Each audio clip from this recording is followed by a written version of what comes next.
So this is a boat that came in that has some freeze damage, or had some freeze damage and is leaking power steering fluid.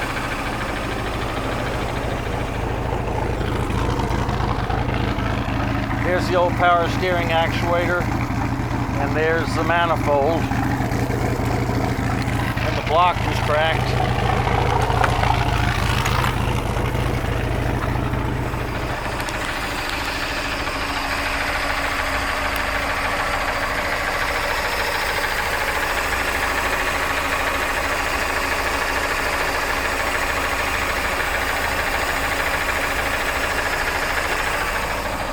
It's been repaired and it's not leaking, and had to do some work on the power trim because both the relays were bad.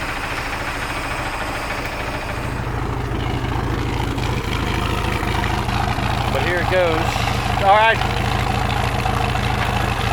Forward. Give it a little gas.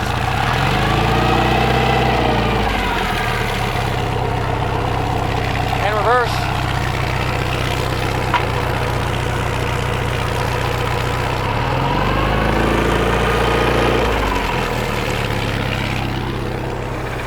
As far as we know, he's ready to go to the lake.